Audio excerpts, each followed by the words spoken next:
Along the south coast, the closure of bars and restaurants couldn't have come at a worse time, as that they were gearing up for the crucial spring and summer season. Bryony Leyland's been catching up with one Bournemouth restaurant and hotel owner who we first met just before lockdown.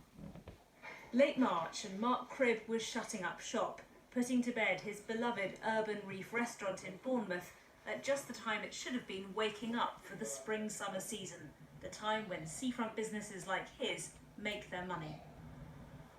Morning team, hope you are all okay. I'm just out. With lockdown coming, he told staff frankly in this Facebook post he wasn't sure the business could survive. We'll do everything that we can, but fundamentally there is no more money in the Urban Guild pot. 3 months on, watching that video, Mark reflects on how responsible he felt for his staff.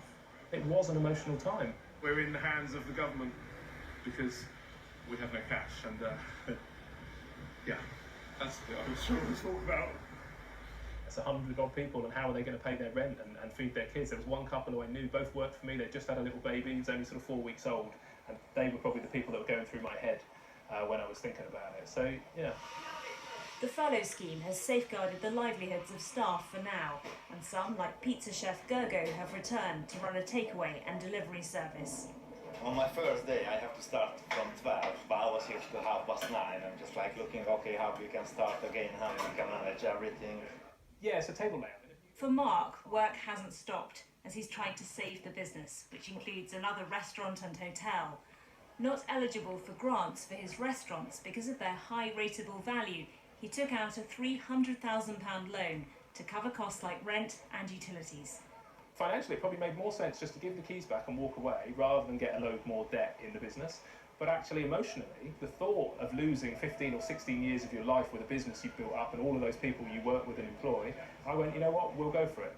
We've been busy kind of working out how much of a gap we need to leave between tables. Do we need... Now Mark's preparing to reopen his restaurants on July the 4th. I'm really excited, you know, just to get the businesses started again. I'm nervous, you know, it's not the utopia. If you said to us, you know, start of all this, we're going to shut you down when you're allowed to open, we're going to make sure that you're probably less than half of capacity, and we're going to have made all of your customers really nervous about going out and sitting next to other humans, you know, I would have gambled on no business can survive that. That is the reality of what we've got, and we've just got to find a way through. Unlike Mark's effortless way of moving around town on his electric skateboard, he knows the way ahead is not going to be easy. But 100 days after lockdown, he and his staff are putting everything they can into making a success of the future. Bryony Leyland, BBC South Today, Bournemouth. Well, sadly, July the 4th won't be Super Saturday for everyone. Live music is still not permitted and there is no clear timescale to work to. Sarah Farmer reports from one of Dorset's most popular music venues. The stage at Chaplins Bar in Boscombe is in lockdown. A stark contrast to the noise, colour and quirk of pre-pandemic performances. As a grassroots music venue, Chaplins usually hosts 40 events a month. But owner Harry Seccombe says without their bread and butter, the bar's future could be in jeopardy. It's very clear, the guidance, that we're not allowed to do live music. And that is the core part of the business, really. That's 85 to 90%. Drives everything of the pub. So without that, we're floundering in the water.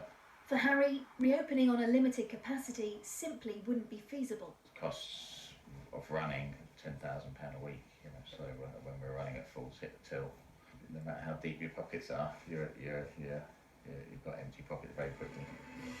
The Music Venue Trust set up a crowdfunder for performance spaces, and they're now calling on the government for a £50 million support package to keep things running. Without it, they say up to 90% of venues could close. Should have seen it coming, I suppose. On an economic level, the music industry brings in $5.2 billion a year, and without these venues, our UK music industry, which is the envy of the world, will just shrivel up. You know, we won't see all these new bands coming through anymore because the opportunities will be limited and taken away from them. Becky Woods first took to the stage at Chaplins in 2009. It's a venue she wants to see thrive long into the future. So much so, she's planning to shave her head as part of the fundraising efforts. I think it would be absolutely devastating if we lost Chaplins, because it is such a iconic first venue for a lot of people, and the community would be really, really, really lost without it. We're restricted, we're closed, and that message needs to get out, and it really does need to be addressed by government. You know, there needs to be a sector-specific support package. The government has laid out a staggered roadmap for the future of live performances. Harry hopes that he won't have to close the shutters for good. Sarah Farmer, BBC South Today, Boscombe. Fingers crossed for Chaplins in the future. The Lymington to Yarmouth car ferry between Hampshire